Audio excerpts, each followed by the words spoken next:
Hi, this is Walt from Lone Wolf Rolls Royce Bentley Service out here in Chino, California. This is part 2 of the brake pump that we were discussing, and as I told you in the last clip, that I'll be cleaning this all up and going to lay it out so that you can see exactly how this looks now that it's all nice and clean. And as you can see, this thing cleaned up pretty nice. If you recall, this was pretty shabby looking. It is looking much better now. See, even on the inside, there's a little bit of erosion, but it's not where the seal should be, so I think we'll be okay. These guys are also very expensive, and we try to save them when possible. Just switching back here to some of the parts that I removed that will not be working their way back into this brake pump. Number one, this, let me get a little focus on here. This is that brake pump push rod that we deemed as ready to let go, and right about there is the problem part. The metal is eroding, and this is just going to get progressively worse, and eventually one day will fail. And we are replacing that with a brand new one. As you can see, nice and shiny. They're not too bad. They're like around $160, and it's hardened steel, brand spanking new. Okay, we'll put that over here. Just wanted to show you a couple other parts here. This is a very critical part here. This is a wavy washer, and this is part of the pumping system. Without this washer, you cannot make pressure. This is the seal on the top that is always replaced. It comes in the brake pump kit, along with these O-rings here. And this is the return spring, which is also it's recommended to replace these. You don't have to do it every time you do a brake pump, but if you know the car and if it's never been done, do yourself a favor and change it.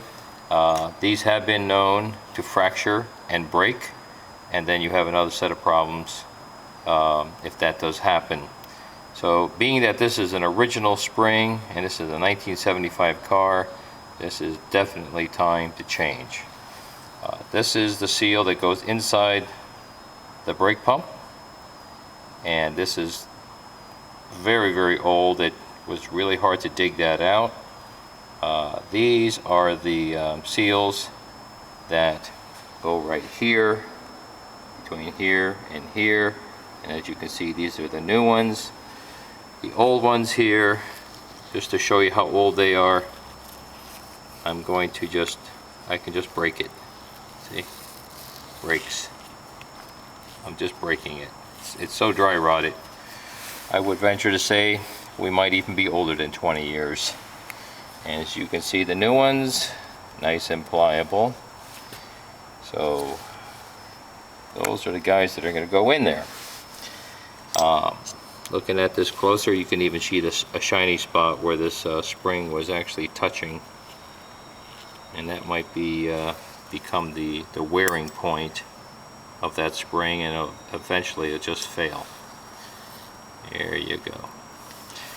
Okay, now this is all in line of how this is put together. Here's your circlip. This is your retainer. This is a spring. This is a piston plunger, and this has to fit perfectly in this bore. It has to be like almost zero clearance, with the exception of a little bit of fluid, and that kind of fills in the gap. If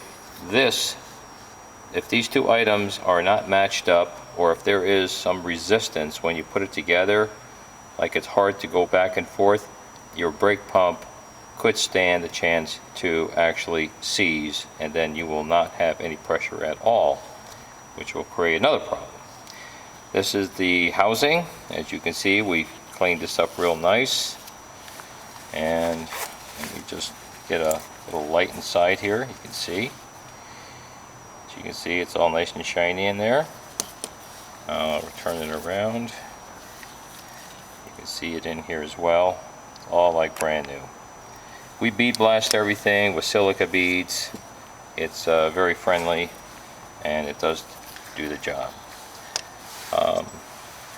Over here we have 3 different items here that are very, very necessary for this brake pump, and this is what creates pressure. This is a washer retainer, this is a flat washer, and this is that wavy washer again. This is a check valve that's easily capable of 3,500 pounds without even batting an eye. And look how small this is. It's very tiny. But this thing can create a lot of pressure.